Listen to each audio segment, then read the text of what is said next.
All right, today we are going to be taking the mechanical drum brakes off and installing the hydraulic disc brakes from Speedway motors.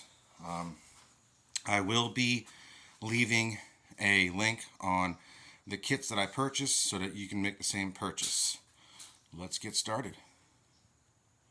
All right, so to begin, I shot this a couple days prior to what I'm about to cut to, but you need to put these bearing adapters onto the spindle. Like I said, I shot this a couple days prior to, so I would recommend the first thing you do is put these adapters onto the spindles. All right, I'm going to cut to that, and then I'll be back.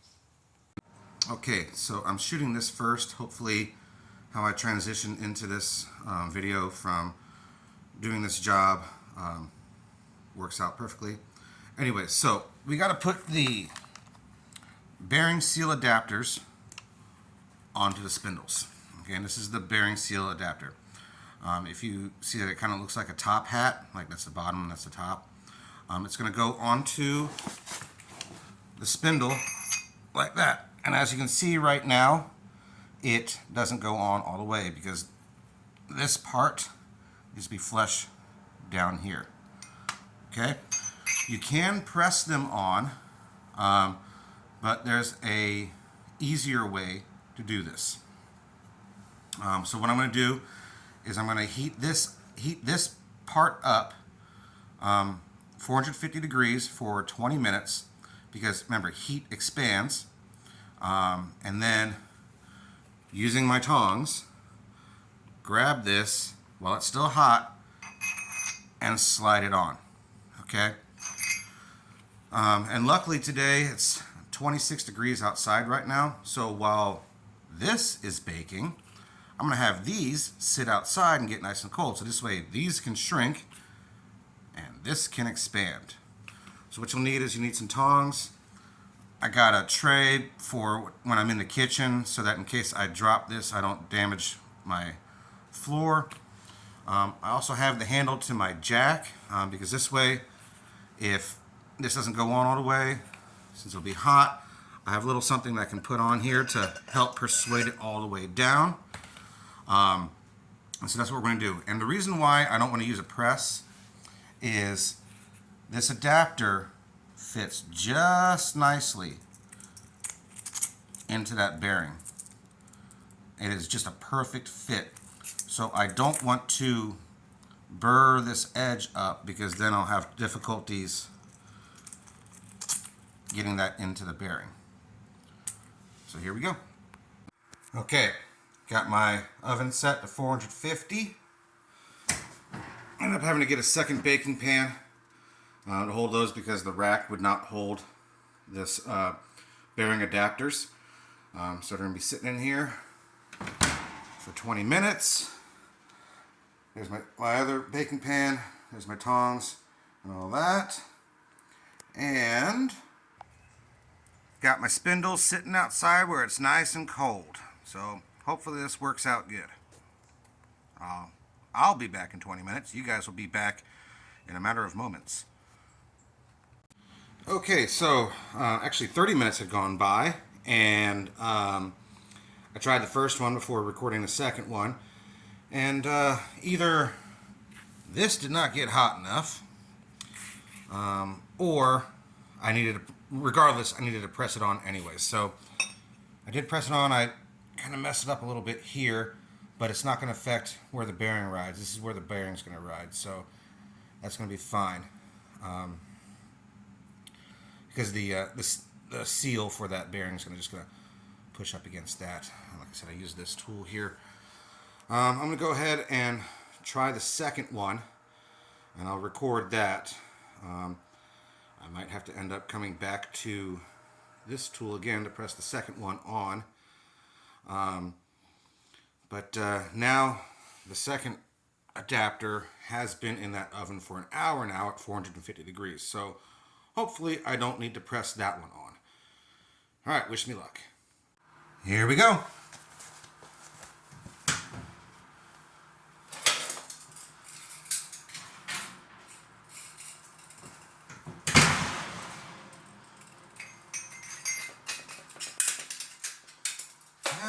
problem here. Oh, nope. That one went on nice. Look at that. So, looks like you got to keep it in there for an hour at 450, and it goes right on. I'm going to let this thing cool off. Wish it went that easy on the first one.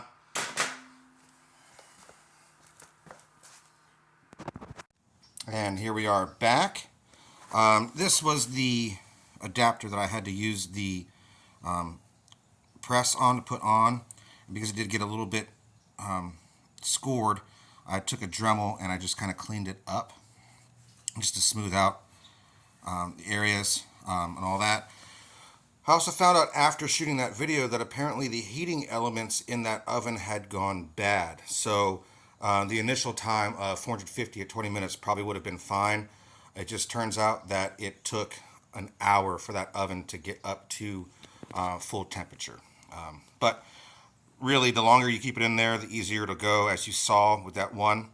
But if you run into the same problem I did, just take a Dremel, because the bearing's going to ride along here. Okay, so you don't have to worry about that too much. All right, so let's get started. Okay, obviously, since I already did the driver's side, I already have the vehicle up on jack stands, but make sure you do that first so you have full clearance. So the first thing we're going to do, we're going to take that wheel off and we're going to get started. Okay, once you have the wheel off, what you're going to do is you're going to take off the dust cap. Okay, and then there's a cotter pin right here. Get that out. Then get yourself some channel locks and take that castle nut off to free up the spindle.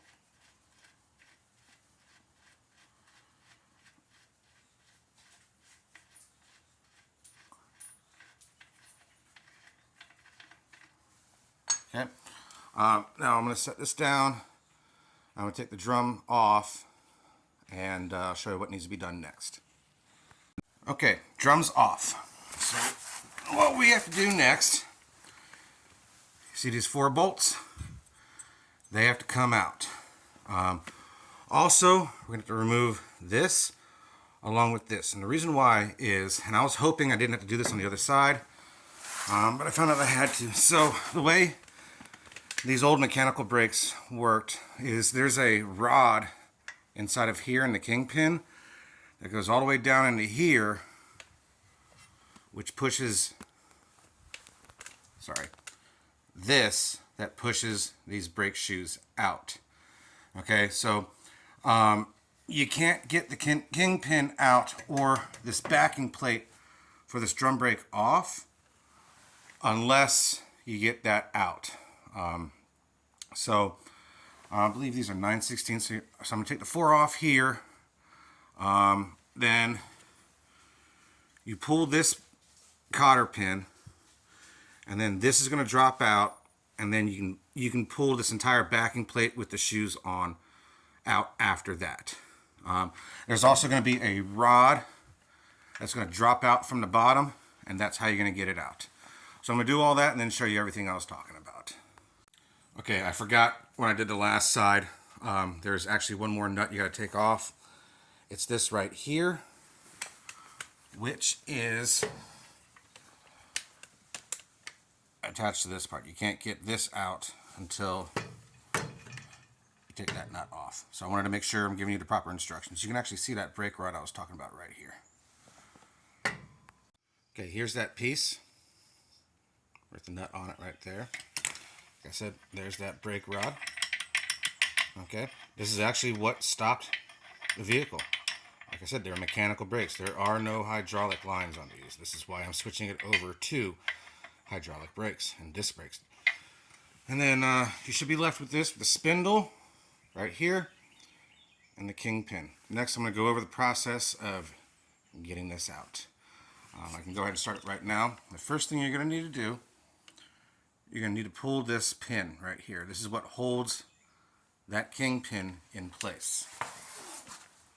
And over on the other side is the nut. So I'm going to go ahead and set up to get this started. Okay, the nut, at least for me, came off real easy. Okay, but if you've had your Model A that has the original stuff in it, it's been sitting for almost 100 years, you might have a little bit more difficulty. Get some penetrating oil to help you get that out. It's 3/4, by the way. So now I'm going to take a hammer and a punch to knock this out.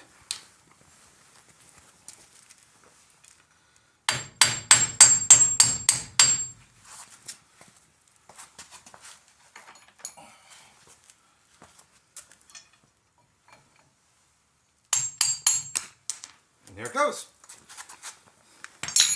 Now, the kit does come with a new one of these, but there's nothing wrong with this. So I'm going to hold on to it because who knows, I might not need the original in the future because it's still good. All right. Next, we're going to be knocking this out. Let me get set up for that. Okay, we're going to get started. What I want to go over with you, this is the new kingpin that comes with the set. See this notch cut in right here? That other pin we took out from this hole is actually what holds this in place. So you can see, so you can see all the way through. I'm going to try to knock up the kingpin a little bit so you can see what it's like. How you'll see that that hole is not complete once that kingpin starts to move.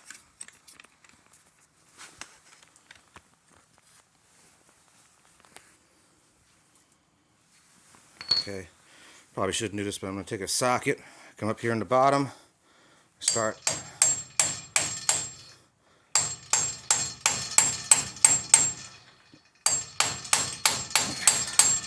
Again, these come out pretty easy. It's already starting to move, but again, if you have an older one, it might have a little bit more difficulty coming out.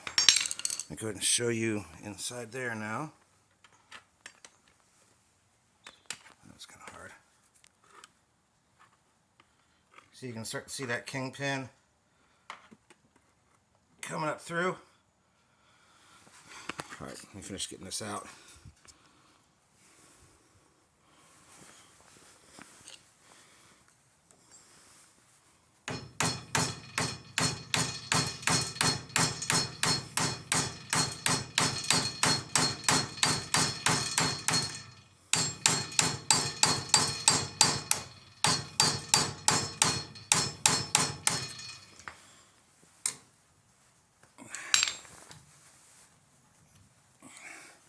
See, there's that notch right there. And then the old spindle just comes right off like that. Here's our new spindle again. Okay. So see how one side is longer than the other? That's going to be your top. Okay. And these are 37 to 46 Ford spindles, so they're slightly different. First thing you'll notice, this bearing goes at the bottom. It's going to sit right there. Okay. The instructions, which I think they're a little bit older instructions, because there's a couple things on there that don't seem to apply anymore. But the instruction says to pack this full of grease. Well, I'll tell you what, it's already packed with grease. So I guess they figured out to give you a different type of bearing that's already packed with grease rather than the old instructions, because who knows how old those instructions are. And there's two sides of this. See how there's a rounded side? There's an open side right here. How this is kind of like a cup. You're going to want the open side down.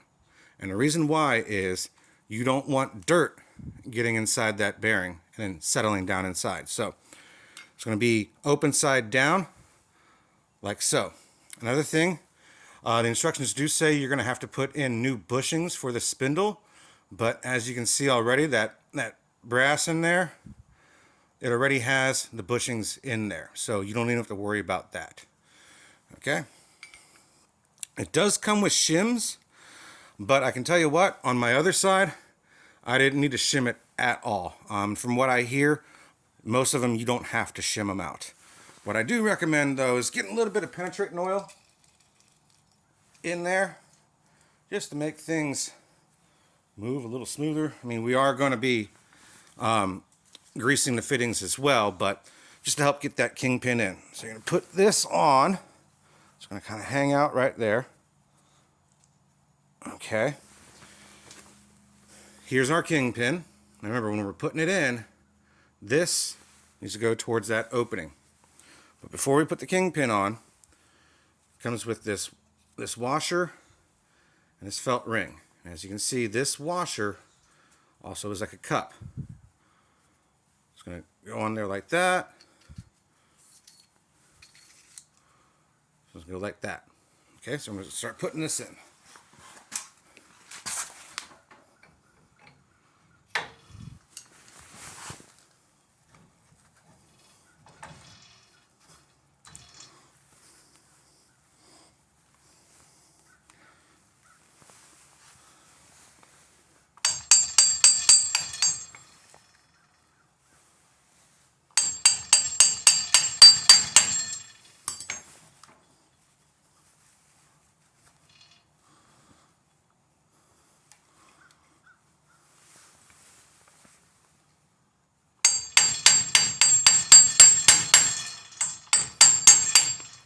There we go.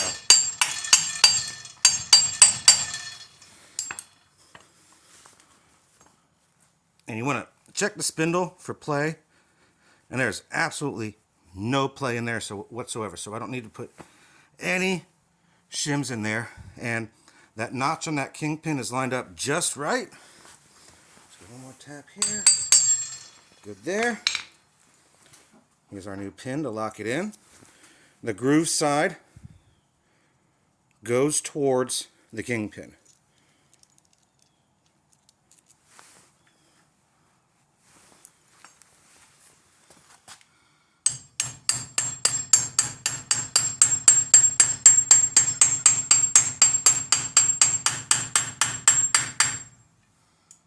Put our lock washer on, then our nut, and we tighten it up. Let me go ahead and do that. You don't need to see me do that. We'll move on to the next step. Okay, this is probably the most annoying part of the whole process. So the brake kit is everything we've been working with so far. It comes with all the parts and all that. What did not come with the kit are these steering arms. These are separate, and I'll also be leaving a link in there in this video for these. Now, I'm doing cross steering, so if you have a different plan on how you're doing your steering, these aren't going to be the arms for you, but I'm doing cross steering. Anyways, so the thing that happened is the kit for these arms did not come with the bolts. I don't know why. I ordered these back in January. It's now November. Maybe I should have checked beforehand. Maybe they just forgot to put them in, but they didn't come in for me. So that was frustrating. And the problem is the threading on here is a hard threading to find. It is 1/2 inch 20 fine thread. I'm going to save you the work now because I can tell you this right now, and I'm not trash talking these hardware places, but Home Depot did not carry this thread. Lowe's did not carry this thread. AutoZone did not carry this thread. O'Reilly did not carry this thread. The only place that did was Ace Hardware. So, the kit's going to come with these longer bolts, and you're going to need 2 for up top. Down below, you'll need a size that's 1/4 inch shorter. Okay, so bring one of these with you to Ace and get the 1/4 inch shorter. Okay, that's going to be for part of the steering arm. Then, so you're going to need 2 of these. You're going to need one for each side, right? One for the left, one for the right. Then you'll need to get a size that's about 1/2 inch shorter. And that's also going to be for the steering arm. So you need 2 of these and 2 of these. The kit comes with everything else. It's going to cost you less than $10. I think these were $2.99 each. I think these were $1.99. So, like I said, just shy of $10. But you're going to need these if your kit didn't come with it. Mine didn't. You'll need these.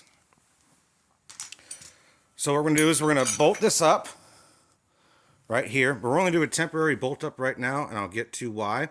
And just so you know how it goes is this bracket aims toward the back of the vehicle. So I'm going to go ahead and get this temporarily bolted up and then tell you what our next step is.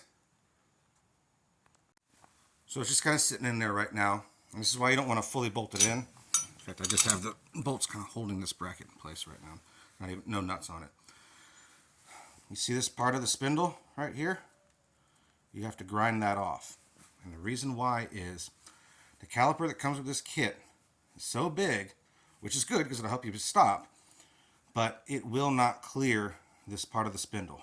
So this is probably the most time consuming part of the job, is cutting this out. So I'm going to take my marker, oops, and I'm going to mark where I need to cut off.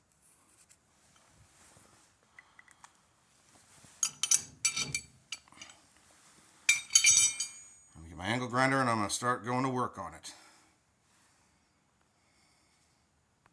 Okay, I'm just going to shoot start of grinding this off. I'm not going to do the whole thing. I'm just going to show you it's not as bad as it sounds.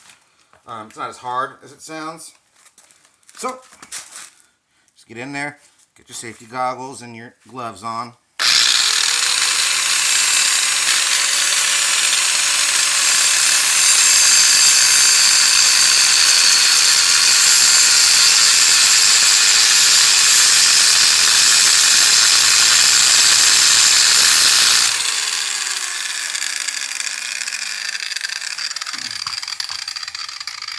You see, now it's just a couple seconds and cut a pretty big groove out of it.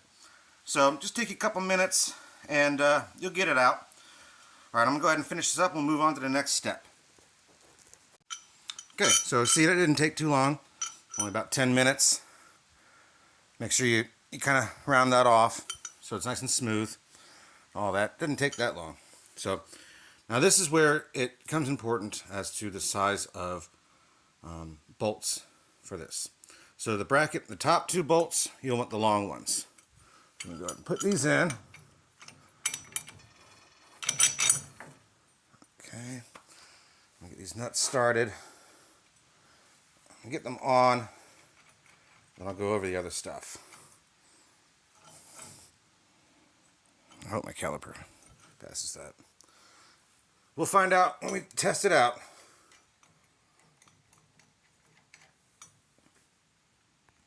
Okay, this is where the length of the bolts is going to be very important. These are the long bolts that came with the kit. They go on the top of the bracket. Okay. This is that one bolt I told you to buy. That's a 1/4 inch shorter that you need to get two of. Obviously, one for the passenger side, one for the driver's side. This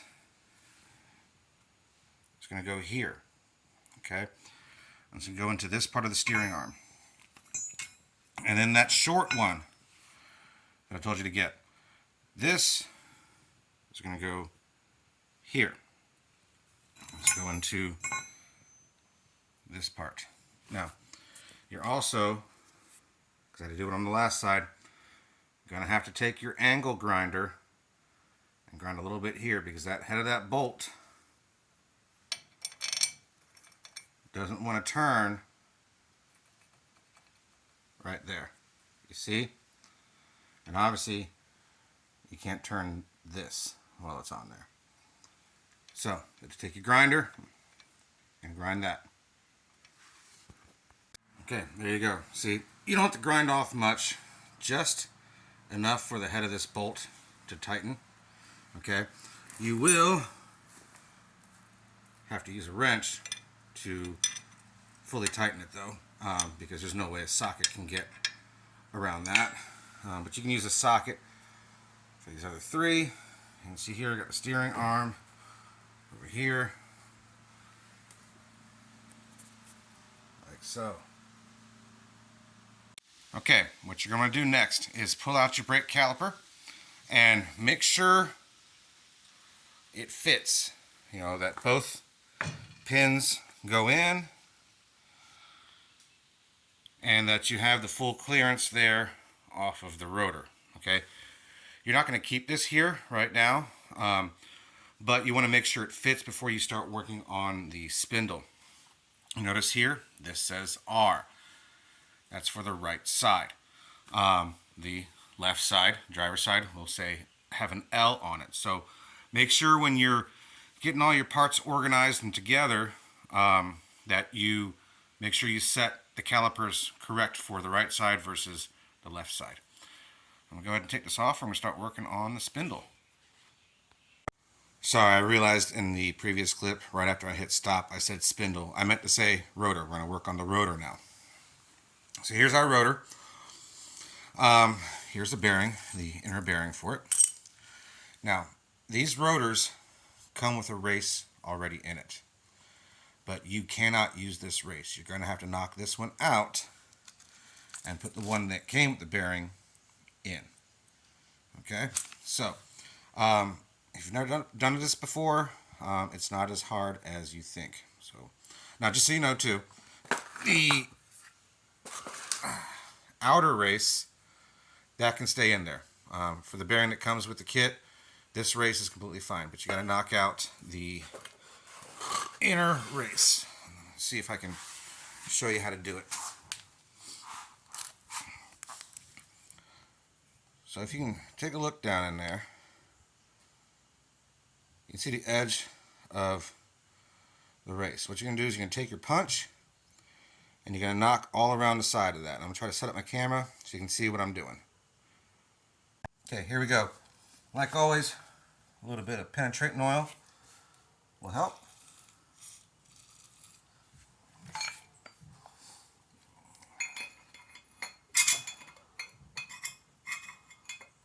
Okay, have the end of the punch up on the side of that race.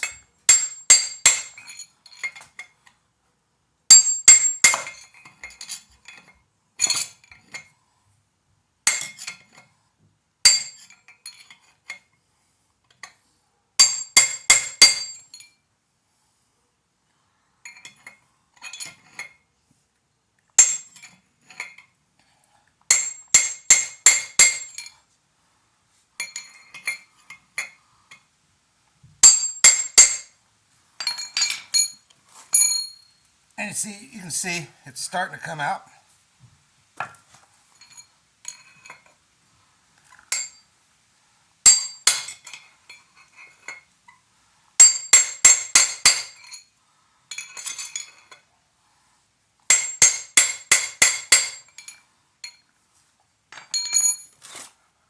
Oh yeah, it's almost out.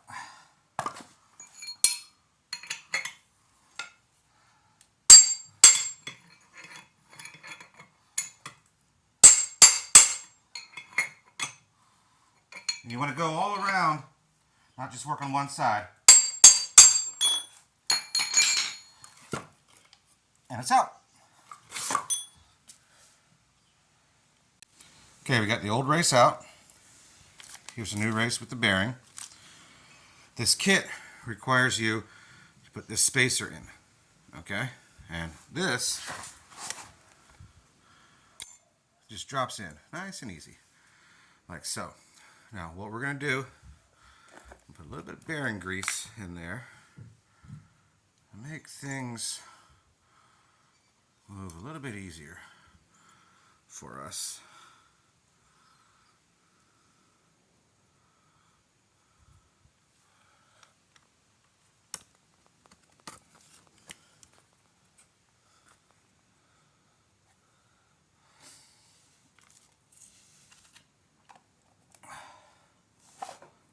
New race. Set it right there. Put the new bearing right there. I'm going to take the old race to get it started. Just put it right on top.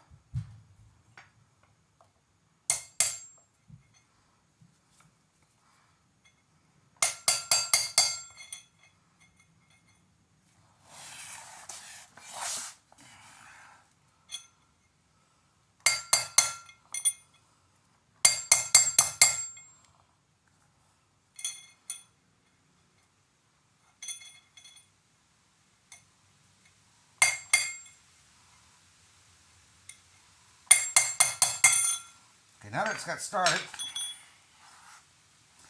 I got a socket that's just slightly smaller than the edge of that race. Put it right there.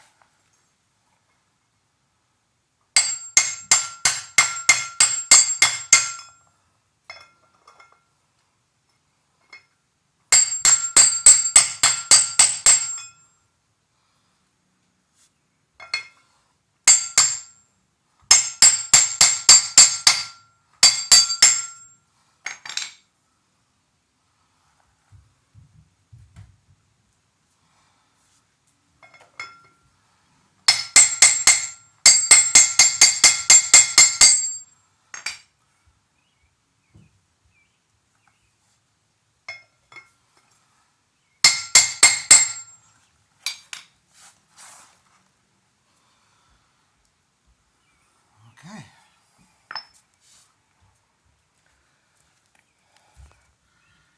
And just like that, the new race is in.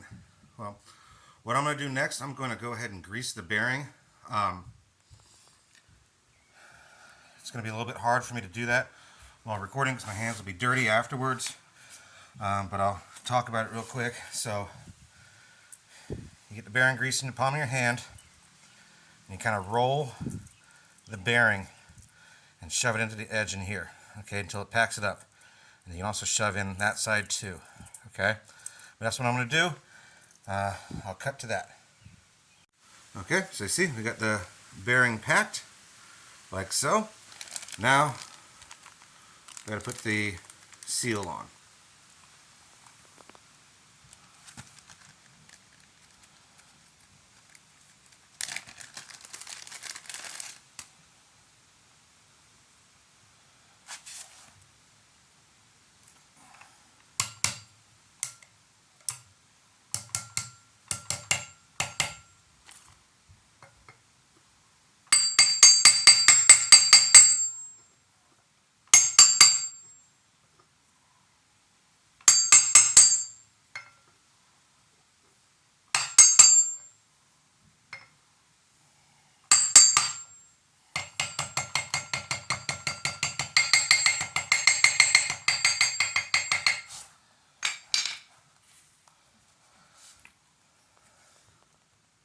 Now we're going to go ahead and put this on the spindle.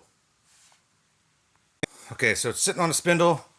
It's going to sit a little goofy like this until we get this front bearing in and locked down. But don't worry, it's fine like this. It's not going to go anywhere. So I'm going to go ahead and pack this bearing and then we'll move from there. Okay, as you can see, we got the outer bearing greased up and in there, which leveled this out, which is nice. Next, you're going to want to add this spacer.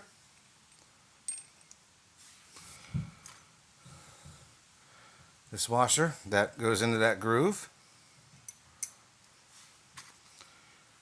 Your new castle nut.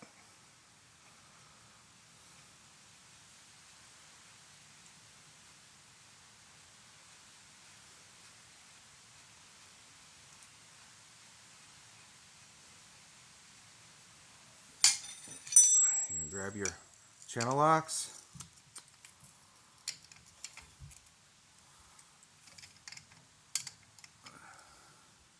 And tighten it. Then you're going to loosen it back up. Just till you don't have any play.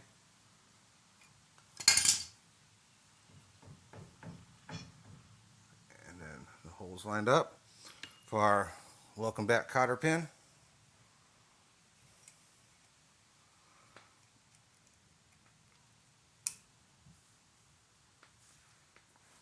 We're going to get that tightened up. And get that tightened up. And then our dust cap.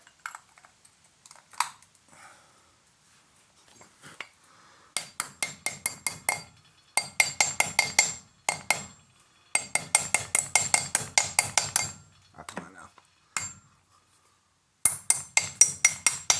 There we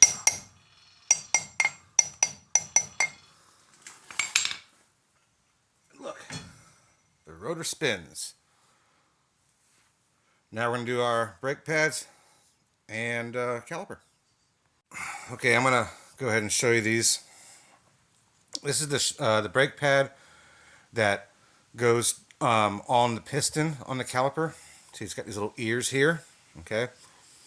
And it comes with this spring that goes on the bottom, and it springs into the piston, okay? You might need to bend these clips a little bit more so that this stays on. And this is the other side. This is where the pins for the this is the holes for this pins to hold this side in. Okay, so that's how you'll be able to tell the difference.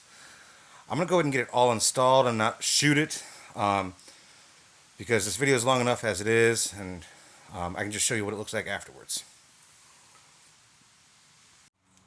And there it is on there. I'm not going to put the brake lines on just yet because I still got a lot of welding to do, and there's no point in putting the brake lines on right now. But that's where they go and all that. So I got to grease these fittings, and I'm going to put the wheels on. Thanks for watching. Okay, almost done. I got the wheels on. These are not the tires I'm going with. These are too low profile for what I want to go. But they're the tires that came with the wheels. It definitely looks like a hot rod now with the 19s in the back and the 14s in the front. Obviously it's not going to stay that way. It's going to have 15s in the rear and these 14s in the front with white wall tires, obviously. Alright, this time for real, thanks for watching.